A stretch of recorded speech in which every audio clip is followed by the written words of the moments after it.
여태까지는 대한민국에 그 어디가 최고 권위를 가진 그러한 그 기관이냐, 사법부에서 사법부 기관은 크게 두 개가 있단 말이에요. 뭐가 있냐면 법원이 있고 또 하나가 뭐냐면 헌법재판소가 있어요. 근데 헌법재판관하고 대법관하고 누가 더 높냐? 뭐 노골적으로 이야기하면 좀 근사하게 이야기하면 누가 더 권위가 있느냐? 이것과 관련해 가지고는 논란이 많이 있었단 말이에요. 그런데 뭐 저 포함해가지고 많은 대부분의 사람들은 아예 뭐 헌법재판관도 장관급이긴 하지만 그래도 대법관이 더 높지. 뭐 저한테 시켜줄 일도 없고 제가 시켜준다고 해서 할 생각도 전혀 없지만 만약에 제가 그 생각을 바꿔가지고 무지무지하게 잘 나가는 판사였단 말이에요. 그런데 정부장 부장판사였단 말이에요. 정부장 그 당신 아무거나 해봐. 대법관 할래? 헌법재판관 할래? 그러면 저도 대법관 한다고 하겠죠. 훨씬 더 우리 사회에 미치는 영향이 일반적으로는 크니까. 그런데 앞으로 이재명 정권 하에서는 그 순서가 명확해질 것 같아요. 어떻게 명확해지느냐? 대법원이 헌법재판소 밑으로 들어갈 수밖에 없는 그런 상황이 초래될 것이 아닌가 그런 생각이 드는 게 그 이유는 두 가지인데 첫 번째는 숫자부터 달라져요. 지금은 대법관이 대법원장 포함해서 14명이고 헌법재판관은 9명이란 말이에요. 그러면 9명이면 대법관보다 더 숫자가 적네 이렇게 생각할 수 있지만 업무량이나 이런 것들을 봤을 때는 대법관 14명은 헌법재판관 9명하고 비교할 수가 없단 말이죠. 그런데 지금 대법관이 100명까지 된다면서요. 그다음 뭐 100명은 아니더라도 진짜 제가 봤을 때 30명까지는 되지 않을까? 그런데 30명까지 될 수 있어요. 어떻게 30명까지 될 수 있느냐?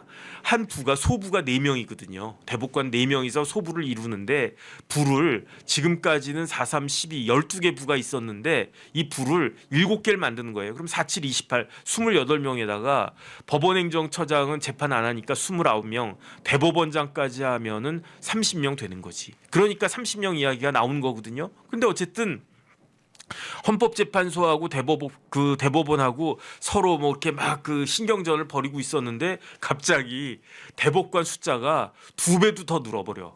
그러면 숫자로 봤을 때 훨씬 더 희귀한 그 희귀성이 있는 게 헌법재판관이니까 우리가 더 권위가 있다 이렇게 이야기할 수 있는 거 아닌가. 그다음에 두 번째는 뭐냐면은 그 헌법재판소법이 개정이 돼서 재판에 대해서도 헌법 소원을 할 수 있다라고 하는 거는 대법원 판결에 대해서도 그 당사자들이 헌법재판소에다가 이의를 제기할 수 있다라고 하는 거니까. 그러니까 대법관들이 기껏 결론을 딱 내렸는데 난 그것도 인정 못 하겠습니다. 더 그 하나 더 해가지고 헌법재판소에다가도 그 의견을 물어보겠습니다. 이렇게 해버리면 대법원이 판단한 거를 헌법재판소가 깰 수 있다는 이야기잖아요. 그러면 당연히 권위가 헌법재판소에 더 있게 되는 거지. 더군다나 헌법재판관은 9명인데 이 9명은요 헌법재판소법에 규정되어 있는 게 아니에요. 대법관 숫자는 법원 조직법에 규정이 되어 있는데 그 헌법재판관 숫자는 헌법재판소법에 규정이 되어 있는 게 아니고 헌법에 규정이 돼 있단 말이죠. 그러니까 헌법이 개정되기 전까지는 헌법재판관 9명을 늘릴 수도 없어. 그러니까 이제 제가 봤을 때에는 우리나라는 만약에 그런 식으로 이게 딱 정리가 되면은 미국 같이 되는 거예요. 미국은 각 주에도 대법원이 있고 그 다음에 연방 그 대법원이 있지 않습니까? 그러니까 우리나라 헌법재판소는 연방 대법원 같은 그러한 권위와 역할을 하게 되는 거고 그 다음에 우리나라 대법원은 지금에 있었던 그 대법원은 미국으로 따지면 각 주에 있는 뭐 캘리포니아 주 대법원, 뭐 뉴욕 주 뭐 대법원 이런 정도로 어떻게 보면 좀 격화가 되는 그러한 일이 벌어지지 않을까 그런 생각이 들고 그 다음에 그렇기 때문에 지금 헌법재판관이 굉장히 중요한 자리 아니겠습니까? 그 다음에 제가 봤을 때 지금 국민의힘은요 정신 못 차리고 있는 것 같아요. 지금 뭐 당대표가 중요합니까? 제가 봤을 때 누가 당대표가 될 것인지 그거를 누구 손에 있느냐? 저는 그것도 이재명 대통령 손에 있는 것 같아요. 그러니까 지금 국민의힘 당대표가 누가 되느냐는 누구한테 있다? 이재명 대통령 손에 있다. 이게 무슨 소리냐 하실 수 있겠지만 오늘이 6월 11일이잖아요. 이제 특검법 이제 통과가 돼가지고 특검이 이제 만들어지게 되면 늦어도 7월부터는 특검 수사가 될 겁니다. 그러면은 그 국민의힘 전당대회가 뭐 빨라야 뭐 7월에도 어렵겠죠. 빨라야 뭐 8월 9월 이렇게 이야기가 나오는데 특검이 진행될 거 아니에요. 그러면서 특검에서 지금 국민의힘의 무슨 당대표 후보로 나오는 사람들을 갖다가 우르르 다 피의자로 입건해가지고 다 뭐 그 형사 처리하겠다, 기소하겠다. 그러면 어떻게 되겠냐고요.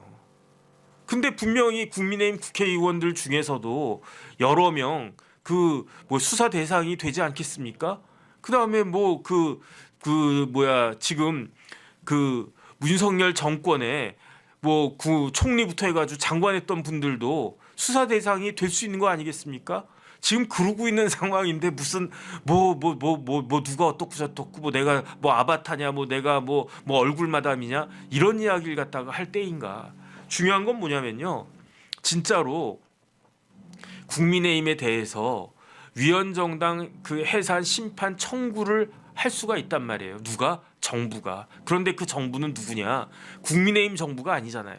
지금 정부는 민주당 정권이란 말이에요. 그러니까 민주당 정권에서 국민의힘을 갖다 보고 여기는 내란 관여된 정당이니까 위헌정당 아니냐 심판 청구할 수 있는 거고 그렇기 때문에 지난번에 한덕수 권한대행이 이완규 법제처장하고 함상훈 부장판사를 그 헌법재판관 후보자로 지명했던 게 그게 의미가 있었던 거잖아요. 그런데 지금 그 두 사람은 이제 취소가 되어 버렸고 남은 사람들이 누가 헌법재판관이 되느냐가 그래서 중요한 거 아니겠습니까? 두 명이 누가 헌법재판관이 되느냐. 지난번에 옷 벗은 문영배 이미선 재판관 후임으로 두 명이 누가 되느냐가 그게 무지무지하게 중요한 거 아니겠습니까? 그래가지고 지금 그 거론되고 있는 사람이 누가 있느냐. 첫 번째가 그 오영준 부장판사고요. 그 두 번째가 그 다음 페이지 좀 띄워봐 주세요. 그 다음 페이지 보면은 저분은 위광하 부장판사예요. 그 다음 세 번째가 이승엽 변호사죠. 그래가지고 그 저기 보면 저 이승엽 변호사.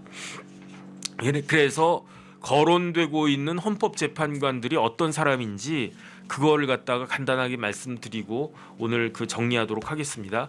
먼저 오영준 부장판사 좀 띄워봐 주세요. 오영준 부장판사가 서울고등학교 나왔어요. 1969년생이고 서울고등학교 서울대 법대 88학번인데 재학 중에 사법시험에 합격했어요. 그래서 사법연수원이 몇 기냐? 23기예요. 그런데 23기인데 그 오영준 그 부장판사 오영준 부장하고 똑같이 서울대 법대 88학번이고 재학 중에 사법시험 붙은 사람이 있어요. 그 사람이 누구냐? 그 유명한 강용석 변호사랑 똑같은 거예요. 그러니까 강용석, 오영준 이런 사람들이 머리가 무지하게 좋아서 강용석은 경기고 오영준은 서울고 그 다음에 재학 중 합격 연수원 23기 그 다음에 연수원 23기에 또 누가 있었느냐? 무지무지하게 유명한 사람 있잖아요. 그 사람이 누구냐?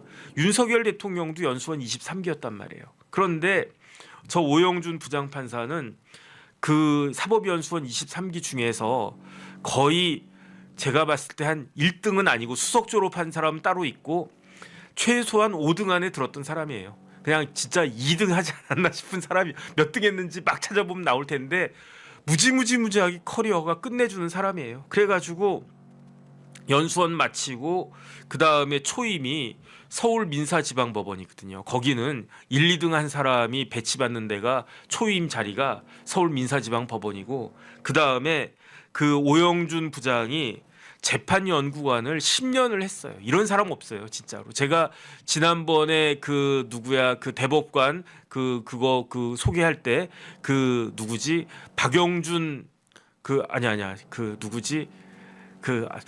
제 친구랑 어쨌든 있는데 그 재판연구관 무지무지하게 오래 했다라고 그랬는데 오영준 부장은 대법원에서 평판사부터 수석재판연구관까지 다 한 사람이에요. 거의 유일한 사람일 거예요. 그래가지고 대법원의 재판연구관을 10년 동안 한 기록을 가지고 있는 사람이다. 그러니까 제가 봤을 때 오영준 그 부장이 헌법재판관으로 임명되는 거는 이거는 기정사실이다. 그 다음에 오영준 그 부장판사는요. 그 원래 판사들 중에 최고 엘리트 판사들이 가입하는 그 서클이 뭐냐면은 민사판례 연구회라고 있거든요. 그거는 우리나라 뭐 서울대 법대 민법 교수라든지 아니면은 진짜 잘 나가는 판사들이라든지 그런 분들이 가입돼서 이렇게 막 연구하는 학회가 그 민사판례 연구회인데 오영준 부장은 당연히 민사판례 연구회 소속이고 또 어디 소속이냐? 오영준 부장은 그 부인도 제가 누군지 아는데 그 부인도 지금 부장 판사거든요. 그 부인하고 오영준 부장하고 둘 다 우리법 연구회예요.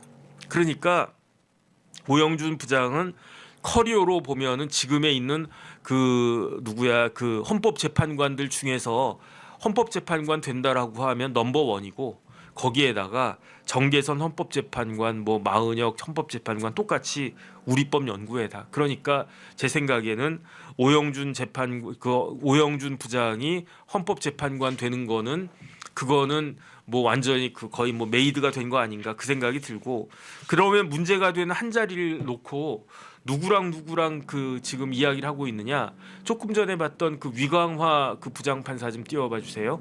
근데 위광화 부장판사는 제가 어떤 분인지 잘 모르겠어요. 그런데 보니까 연대법대 나오고 저보다 나이가 많아가지고 85학번이고 그 다음에 연수원은 저희 집사람이랑 동기더라고요. 그래서 제가 저희 집사람 연수원 동기 유명한 사람들은 많이 아는 편인데 위광하라고 하는 판사는 부장은 제가 잘 모르겠는데 어쨌든 그 뭐야 뭐 아주 그렇게 어떻게 그 헌법재판관 후보자가 됐나 뭔가가 있나 어쨌든 그런 생각은 드는데 저는 잘 모르겠고 그 다음에 지금 논란의 핵심이 되고 있는 사람이 이승엽 변호사 아니겠습니까? 이승엽 변호사 좀 띄워봐 주세요. 이승엽 변호사가 그 뭐야 고등학교를 마포고등학교를 나왔어요. 그래서 마포고등학교 나온 사람 누가 있습니까? 유명한 사람 있잖아요. 마포고등학교 나와서 최근에 가장 유명해진 사람이 홍장원 국정원 1차장이 마포고등학교 나왔더라고요. 그 다음에 서울대 법대 나왔고 그 다음에 이승엽 변호사는 사법연수원 27기인데 그 아마 4학년 때 붙지는 못했던 것 같고 5학년 때 사법시험 합격한 것 같아요. 그 다음에 초임을 서울 서부지방법원이 초임이었으니까 이승엽 변호사도 사법연수원 때 성적이 굉장히 좋았을 거예요. 그런데 사법연수원 27기에 유명한 사람을 지금 상황에서 4명을 꼽으라고 하면 누가 있겠는가? 첫 번째 정계선 헌법재판관이 연수원 몇 기다? 27기다. 정계선이 사법시험 수석했단 말이죠. 그 다음에 어쨌든 뭐 연수원 성적도 굉장히 좋았어요. 그 다음에 연수원 27기 중에 또 유명했던 사람이 누구다? 지금은 약간 좀 가라앉았지만 오동훈 공수처장도 연수원 27기다. 그 다음에 이승엽 변호사도 27기다. 그런데 정계선, 오동훈, 이승엽 이 세 사람의 공통점이 있어요. 그게 뭐다? 첫 번째는 연수원 27기다. 두 번째는 그 판사를 갖다가 그 해서 뭐 부장 판사까지 했던 사람이다. 그다음 세 번째가 뭐냐면 정계선, 오동훈, 이승엽 이 세 사람이 그 평판사일 때 서울 고등법원 판사하고 있을 때 헌법재판소에 파견 나갔었어요. 그러니까 같은 시기예요. 같은 시기에 정계선도 그 연수원 동기 판사 그다음 판사 동기인데 그런데 헌법재판소에 파견 나갔고 이승엽도 파견 나갔고 오동훈도 파견 나갔고 그러니까 굉장히 가까운 사이일 것이다. 그다음에 이제 뭐랄까 그 곁가지로 사법연수원 27기에 또 유명한 사람 있지 않습니까? 첫 번째가 한동훈 전 대표도 연수원 27기고 그다음에 또 27기에 또 누가 있느냐면 이원석 전 검찰총장도 사법연수원 27기고 그런데 이승엽 변호사 다시 한 번만 띄워봐 주세요.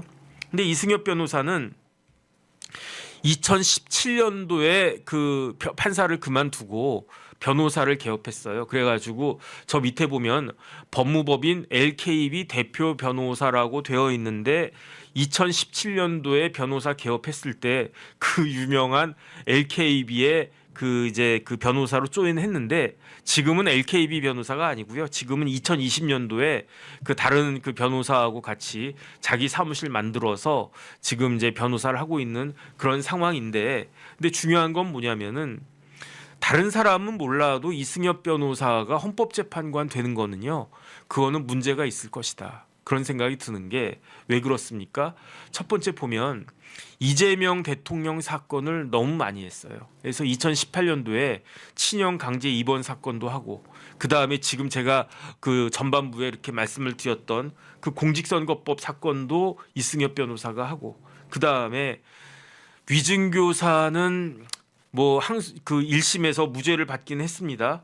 하지만은 항소심 갔을 때는 제가 봤을 때는 무죄에서 유죄로 그 바뀔 확률이 굉장히 높다라고 생각을 갖다가 했는데, 어쨌든 그 위증교사 사건도 그 이승엽 변호사가 맡고 있고, 그 다음에 쌍방울 사건도 맡고 있고, 이렇게 이재명 대통령 관련된 사건을 굉장히 그 많이 맡고 있는 사람이 그 뭐라 그럴까, 지금 헌법재판관 되는 거는 아마 역풍이 많이 불 겁니다. 그러니까 제가 봤을 때는 이승엽 변호사가